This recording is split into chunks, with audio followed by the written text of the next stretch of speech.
side dish rather than the main course. But will eradicating religion really lead to a modern utopia?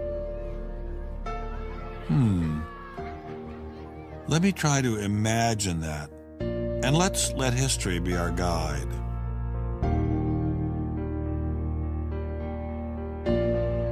In part, I think Matthew Arnold put his hands on it when he spoke about the withdrawal of faith. There is a connection between a society that has at least a minimal commitment to certain kinds of transcendental values and what human beings permit themselves to do one to the other. That got me thinking, what other societies have used Darwinism to trump all other authorities, including religion? As a Jew, my mind leapt to one regime in particular. The connection between Hitler and Darwin is, of course, historically a difficult connection because they were separated by a good many years. One was English, one was German. Nonetheless, if you open Mein Kampf and read it, especially if you can read it in German, the correspondence between Darwinian ideas and Nazi ideas just leaps from the page. Of course, you have to add every historical caution. Not everyone who read Darwin became a Nazi. Obviously not. No one is making that case. Darwinism is not a sufficient condition for a phenomenon like Nazism, but I think it's certainly a necessary one. This was a connection I had to explore personally.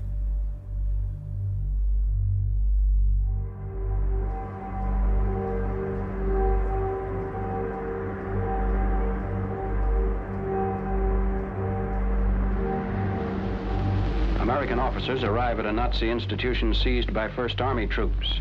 Under the guise of an insane asylum, this has been the headquarters for the systematic murder.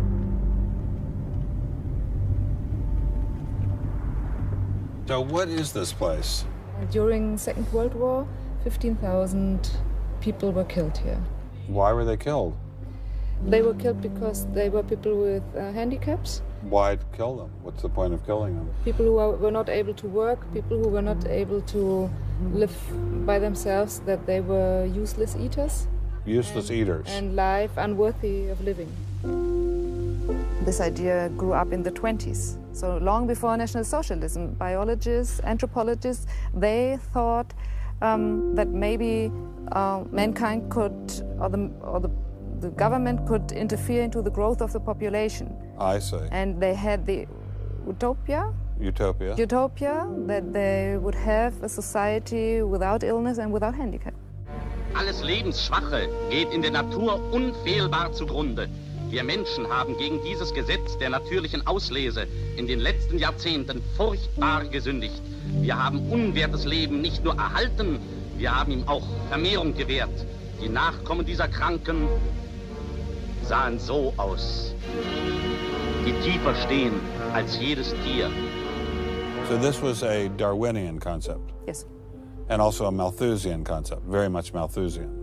Malthusian? Thomas Malthus, who said that there was a shortage of resources, English philosopher, so there was a shortage. Yes, but the Nazis, they relied on Darwin. They relied on Darwin? Yes, Darwin and German scientists. Patients were led down this hallway to Nazi doctors who decided who would live and who would die. They were accompanied by 15 nurses.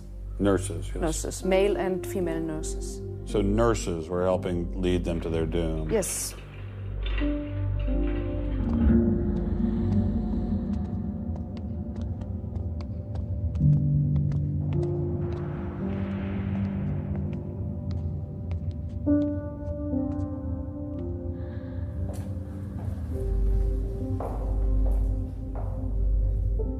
So were the prisoners told they were taking a shower? Yes, they were taking a shower, and here was 1 or 2 showers.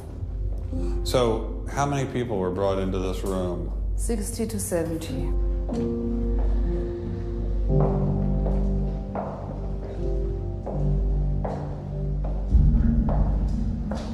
So what is this? This is the dissection table. Do you ever think to yourself, the sane ones were the ones lying here having their brains removed? The insane one was Dr. Gorgas and all the other people did? No, I don't think that, because I think those people who killed here, they were very sane because they had their purposes. They had purposes? Yes. I don't think they were insane.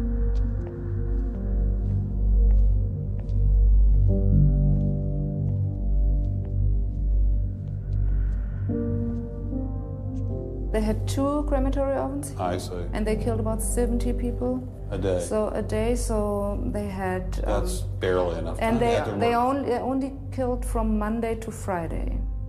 So... Because the people who were doing the killing needed to have the weekend off. If you met Dr. Gorgas today, what would you say to him?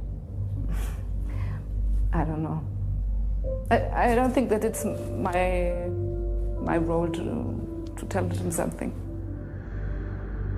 It's difficult to describe how it felt to walk through such a haunting place, to know that these cold stone and tile walls were the last things the victims of Hadamar ever saw.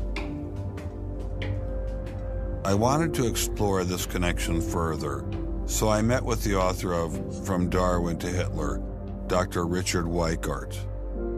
Hitler and many of the physicians that carried out this program were very fanatical Darwinists, and particularly they wanted to apply Darwinism to society. Was wir uns unter der deutschen Jugend der Zukunft wünschen, ist etwas anderes, als was die Vergangenheit sich gewünscht hat.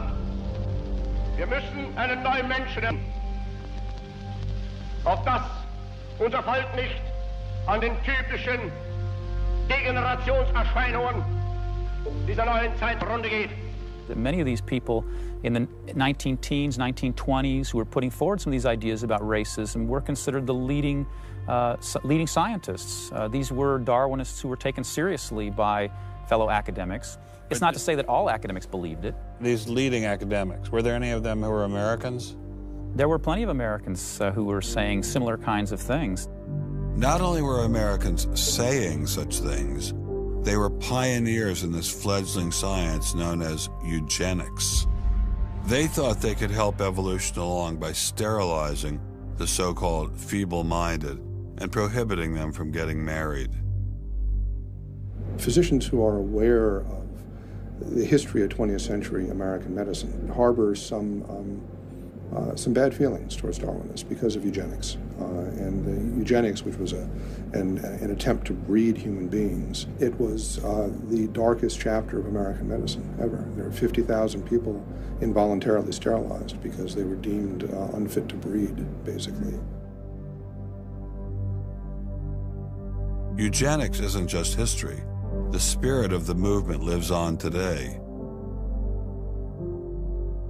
Margaret Sanger was the head of Planned Parenthood. She was very fanatical in her promotion of eugenics. In fact, Planned Parenthood was all about birth control for the impoverished and lower classes to try to help improve the species.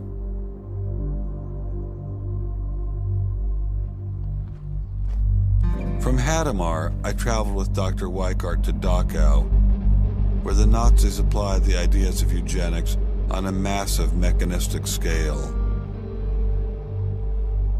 When it was a fully functioning concentration camp, and what was the purpose of it? I mean, part of it was to repress political enemies. What was the rest of the purpose? Well, beyond the repression of the political enemies, which was its purpose at the very beginning, then later on it transformed into repressing racial enemies. And sometimes those categories overlapped because sometimes they thought that these people were political enemies because they were inferior biologically. The war itself was part of the Darwinian struggle for existence for Hitler. And he saw the extermination of the Jews as one of those fronts to this warfare going on as this Darwinian struggle for existence. Would you say that Hitler was insane? No, I wouldn't say he was insane. I think he had imbibed some very, very wrong ideas. And in fact, I think he took the logic of them in certain ways that brought him to take very radical solutions for them. Would you say he was evil? Oh, I'd definitely say he was evil. Is there such a thing as evil? Oh, I think there is. And is there such a thing as good? Oh, definitely. And evil can sometimes be rationalized as science. Oh, sure. And evil can sometimes be when it's rationalized as science, and I think when it's rationalized in this particular way in particular, I think Hitler thought he was doing good. He thought he was doing good? Oh, I think so. He thought he was benefiting. He thought he was benefiting humanity by driving evolution forward and creating a better humanity.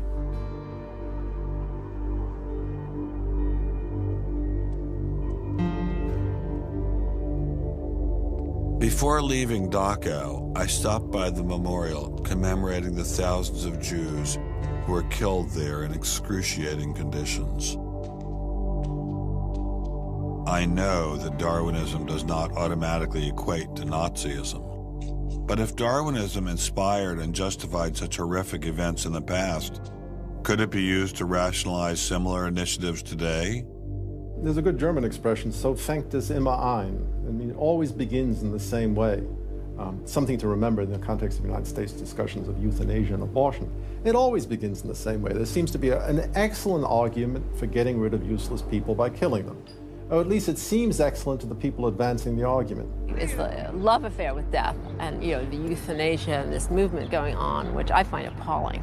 And the idea is that, immediately rid our society of anybody who might be a drain and think of people in economic terms. And I think that's where some of the Darwin fits in.